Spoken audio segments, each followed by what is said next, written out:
The views and opinions expressed on any program are those of the producers and/or the persons appearing on the program and do not necessarily reflect the views and opinions of FRC Media, Bristol Community College, or the City of Fall River.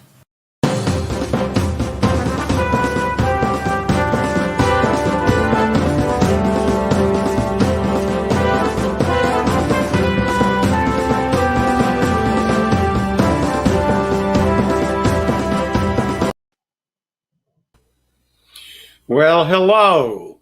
Welcome to Spindle City Straight Talk. I'm Chip. And I'm CJ. Don't sound so enthusiastic over that. And it is Monday in a rev. And let's get off with our COVID numbers. Yeah, I had to do some catch up. The state decided to publish the COVID numbers very late. So I had to catch up, and the flush went out yesterday with the COVID numbers from Saturday. So the COVID numbers from yesterday, total cases in Massachusetts, 592,778. New cases, 1,817. Total deaths is 16,775. New deaths is 29. Bristol County has 59,378. We're in that 2000. We're in that 2000 zone of new cases again. So yeah, it's. I don't know if that's a plateau, if that's starting an uptick. I'm not sure exactly what's going on. So we'll have to keep an eye on that. Well, I actually saw something this morning on local news. I guess in Rhode Island, they're having an uptick in children 10 to 14. See, the thing is that this is one of the problems with the numbers. You're looking at cases, new cases. But some of these new cases are in like if they're in the 10 to 14 range, we also don't get the severity case. So normally children that age don't have any major comorbidities and things, and they have very minimal symptoms, if anything. So when you just look at the case increase numbers, that's not really the only indicator you have to look at overall, you know? Yeah, that's true. But, you know, when you brought up that 10 to 14 age group, that's elementary and middle school. Yep. And next Monday, we're supposed to go back to full in-person learning. So what's going to happen then? You know, Steve and I were talking about this before you came in. And, you know, it's only going to take one school or one school system to turn around and say, we got a couple of cases, and boom, we're going to shut the school systems down. So we got to go back to that. Yeah. It's going to be interesting to see how this plays out. See, therein lies that, Well, there's the problem with this whole scenario. You know, if you had one or two cases in a nursing home, it would be a severe problem because most of those people who contract it die. Now, the thing is, you may have one or two cases, they're going to use it for a justification to shut down a school. But in reality, when you look at most of these kids, even if they get it, you know, they stay out of school, but the rest of the population could go in, or they're virtually asymptomatic. And, you know, there's a whole host of things because this disease has a very specific target group, and it's the elderly and the people with comorbidities. So, you know, and that's the problem. One size doesn't fit all, and that's what we try to make everything in this country. One size fits all, and we're going to shut down everything. And even in populations where, so you get it. It's like getting the flu. They didn't cancel the Olympics and the NCAA tournaments in years when we had a lot of flu going around, because flu is already commonplace. But in reality, the flu kills more people than this disease does. If you look at the overall target groups, right. Because 99% of the deaths, 98% of the deaths are in one very small, narrow group. So it's for most people, it's just another variant of the flu. So, but it's a mess. Like, well, you know, the government got involved. We didn't let the medical people handle it, and the government got involved, made it a political issue, and now everything's a mess because that's what government does best, create a mess. True. And the problem is that we let them do it. Yeah. And what's the least common of senses? Common sense. That's right. The least common of senses is common sense. But the people, I don't know when the people are ever going to smarten up. Maybe that's why they're dumbing down the country, because politicians love it when they can con you. They just divert your attention to something that's really totally, beyond our ability to handle. And, like this pandemic, I mean, there's nothing we can do. All you can do is, but they fearmonger and they manipulate the narrative for their own good. I mean, you look at them. None of the politicians paid attention to none of the politicians,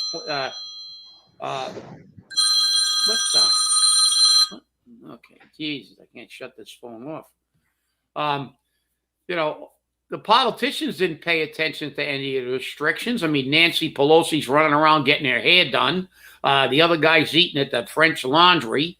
Cuomo's doing whatever Cuomo does. And, and now there's another thing that they gave special consideration for vaccinations to his family.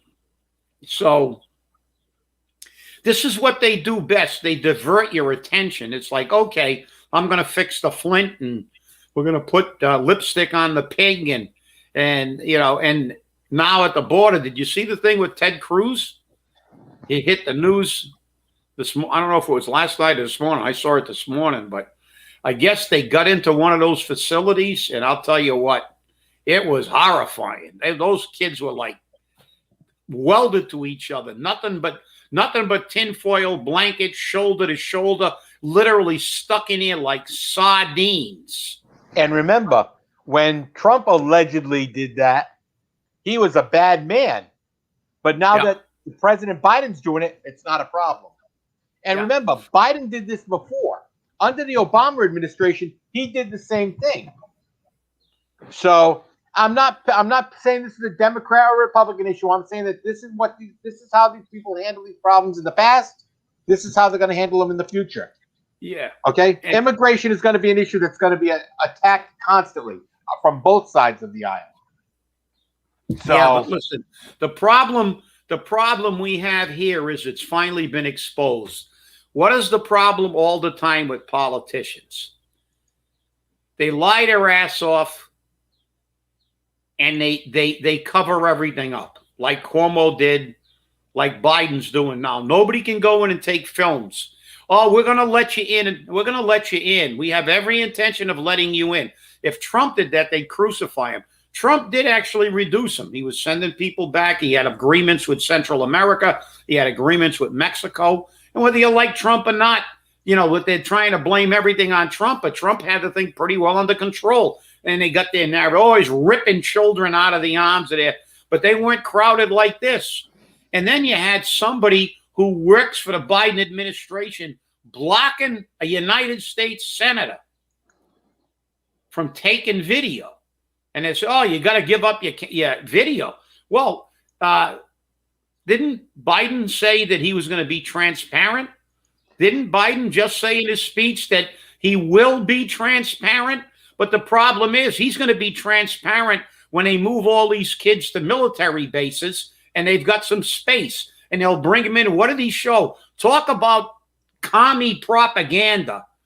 What did they show them? Did you see that facility they showed them with the beds, nice little bunk beds? Nobody's in it, but that's what they're planning. See, they're not showing you that they got them stuffed in here like sardines. They've never been stuffed in like this. I think the last figure I just saw was 25,000 is projected, like for May. I mean, it's 18,000 and 21,000.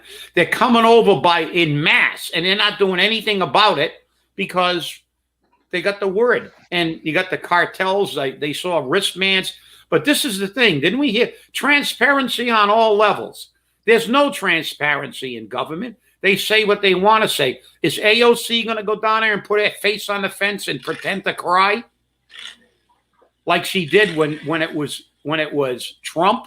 No, she's not going to go down there and look at those kids. And I mean, just look at it. Don't take my word for it. You probably won't see it on the mainstream media, but watch Fox. I'm sure they're going to be showing that thing all the time. But they're in here like sardines. I mean, they're literally 300%. One of them was 1,000% over capacity. Is this humane? And then they're talking about, oh, well, we got to, they made this long trek. And, well, they made the long trek because he invited them. Then you look at that, we've got to keep them because it's humane. And it's not humane. They come over with drug traffickers. Most of them some of them are being sexually abused. And even when they get to this country, they said 20% of these children don't have any relatives in the United States. So they're going to continue to be under the thumb of the cartels. I mean, this is a mess, as you said, CJ. There's no perfect answer. No, but the answer, but Trump did have this under control. But the blame, ironically, rests solely on the people who were making all the noise, Congress. How many years has Congress not dealt with immigration law? They just don't do it. All they do is complain. All they do is complain about it and use it as a political vehicle. So we look at it. You got no transparency. The poster child for no transparency on the federal level is now Biden. Then we got the state no transparency poster child, Cuomo. And let me see who your vote is for the no transparency on local level politics. Oh, I have no idea who I would vote for. The mayor? Yeah, see, I knew you'd say that. But I'm not the only one that says that. So I know. But see, this again is what causes everything, because you never get the truth from politicians. All you get is their narrative, their spin on both sides. Right.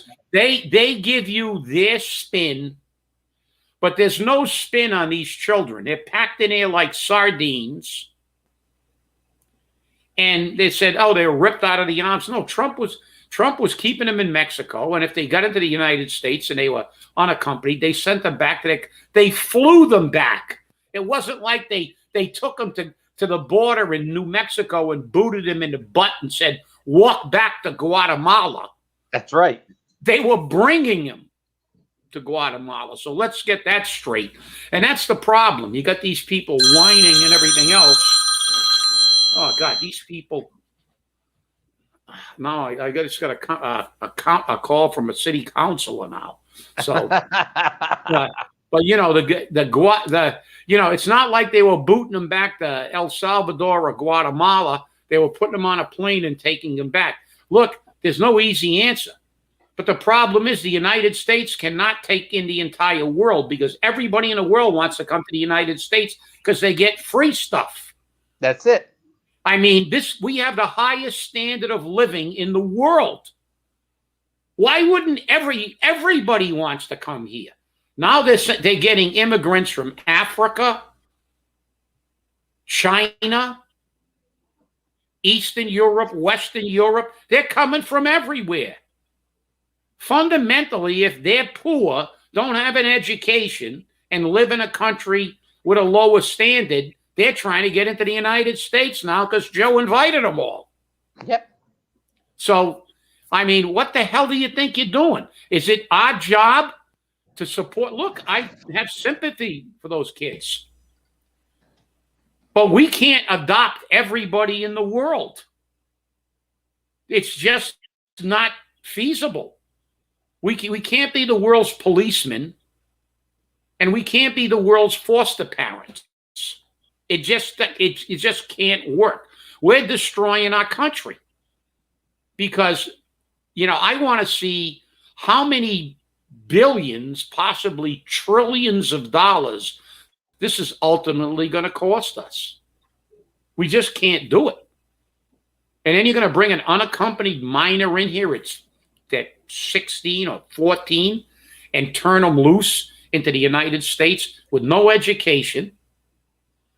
Fundamentally, most of these children are uneducated. So what are they going to do?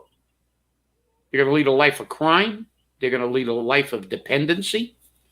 I mean, this, all the bleeding hearts, they only look at it's so terrible. These children are escaping poverty. Well, there's poverty all over the world. You gotta put your reality goggles on here. There's poverty all over the world. There's poverty in the United States. If you're so concerned about children that are in poverty, how about the children that are living in poverty in the United States that are United States citizens? The children that have to go to school to get a decent meal. The children that are living in their cars with their parents that have been laid off and don't have a job and lost their house. The homeless that are living on the streets of Philadelphia and San Francisco. They're Americans. It's amazing how we can have tunnel vision. Now they're only worried about the immigrants. Well, the thing is, if they are escaping persecution, political persecution or something, and they want asylum, but this isn't about asylum. This is just about moving into the United States. And it's just, it's crazy. And Biden's making it worse because no matter what he says, they're all coming here because of him. Those Biden T-shirts, half of them got on, and they're flying Biden 2020 flags in the camps. So it's a horrible thing, but the fact is we cannot be the foster parent of the entire world. True. And that's my opinion.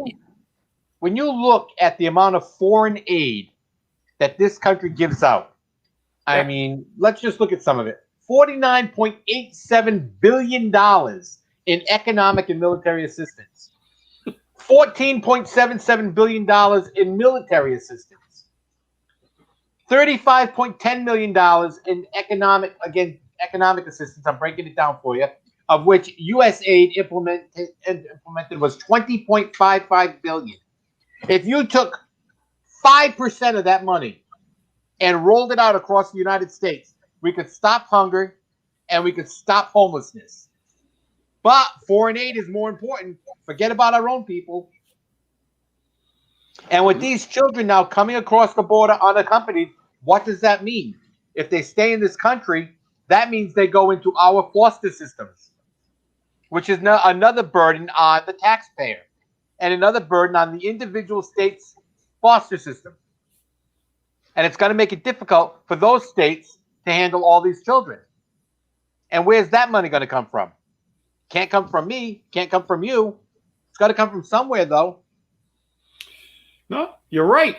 But see, therein lies the problem, CJ. They're already again talking about how many times has our solution been to throw money at the problem. That's what government does, throw money. So now they're going to go back down to these countries and talk about giving them financial aid for their country. They think they can buy their way by giving them money. Well, we've been giving them money for decades, and they haven't cured the problem. You know why? Because you give them billions of dollars, and the corrupt politicians keep most of it. What do you think? They're going to establish a welfare system in Guatemala with that money? We've been giving these people billions of dollars for years. Their countries have not improved that much because you give it to the government down there and the government doesn't use it. Remember what happened even in our own territory in Puerto Rico. They sent them a boatload of money and it never got dispensed properly because our government just says, throw money at Guatemala and El Salvador and we'll fix it by giving them money because then they'll give it to the people. But that's not the way it works. The problem is, let them fix their own countries. There's not a country on the planet Earth that has the living standard of the United States, but they're rapidly destroying it. Because as you said, we're going to give them billions of dollars, spend billions of dollars on these people that are coming here and adopting them when they don't have any real legal standing because they're not here escaping political persecution or something like that. Not or even say, well, they had a hurricane. Well, we've had hurricanes too. So that's your excuse to leave your country and come to a place. It's just about them coming to a country where they're going to get free stuff and live a lot better than they live. And you can't blame them for that. I'm not blaming them for that. I'm blaming the people who are allowing this to happen and try to be the phony, being so concerned about their lot in life because they're not concerned. They're not. This is a political thing. And the reality is that we're going to give them billions of dollars. They're going to build another palace for the politicians, and nothing's going to change. And as you said, we have people in this country who are starving. We have people in this country who are living in all over San Francisco, and they're drug addicted, and that's part of this stuff because as all these children are coming in and we have this total chaos on the border, the drug cartels are using this to get more fentanyl and drugs across the border. That's what the reality is. This is a mess, and politicians are covering it up, and this is outrageous. Now, this is like communist China. When have you ever seen news media keep their mouth shut when they weren't allowed to go down there and cover a story?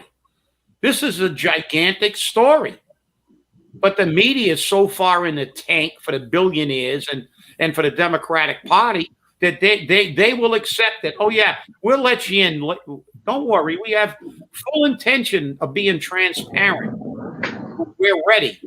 Which means when we hide these 25,000 or 100,000 children on every military base in the United States and disperse them throughout the country, then we'll let the cameras in. And now they've been exposed. Ted Cruz took some film.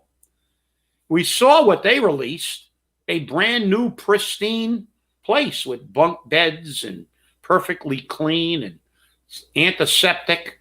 And nobody in it, and this is where this is the facilities we're gonna put them in eventually. But don't show you where you got them now. You got them in there, and the girl actually said, I think that government employee that was trying to stop Cruz, she said, "This isn't a zoo. Don't take any. You don't take pictures." Well, I hate to tell you, but it is a zoo.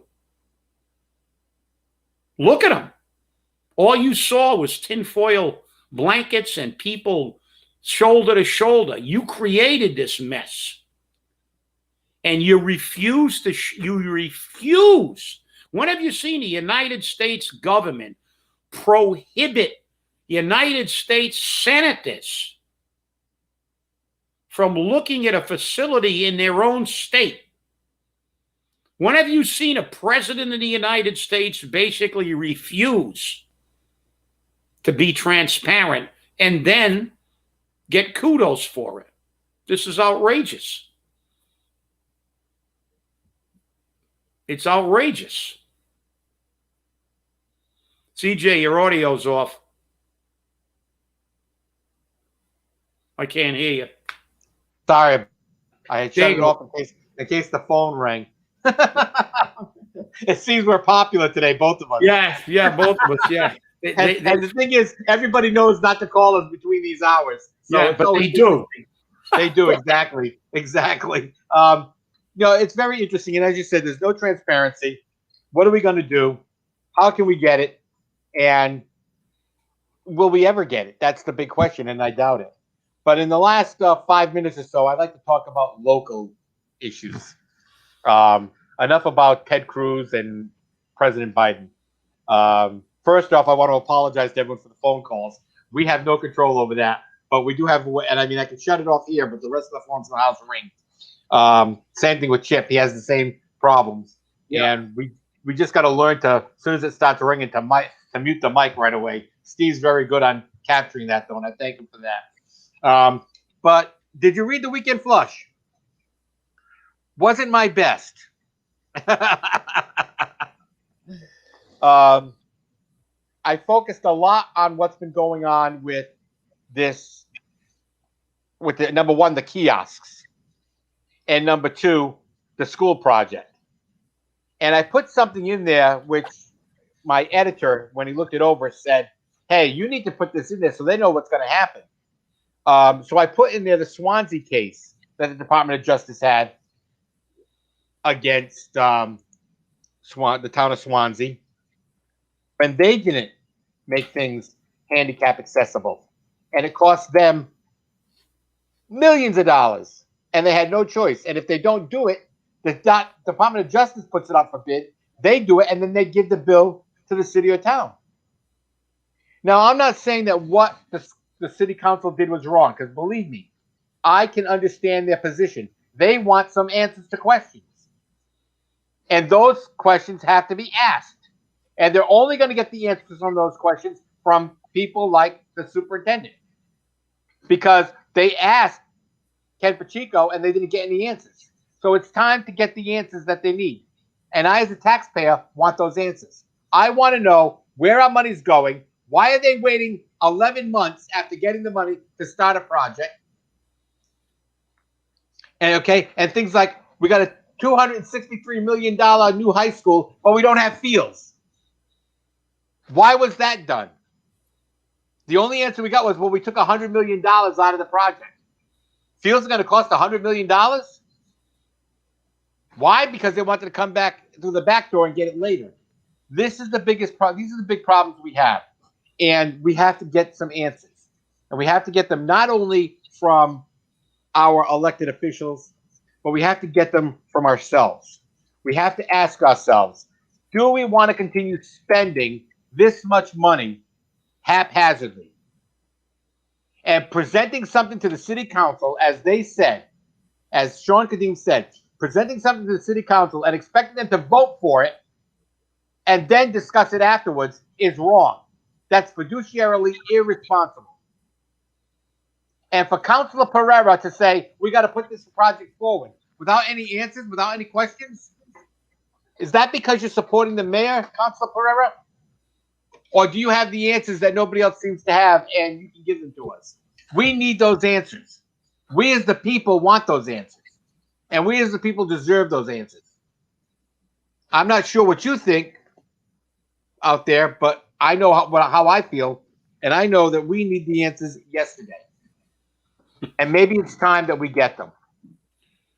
You want the money, school department, that's fine. Have your superintendent show up at the meeting, give the answers to the questions. He won't be attacked. Give the answers to the questions and move forward. That's the way it should be.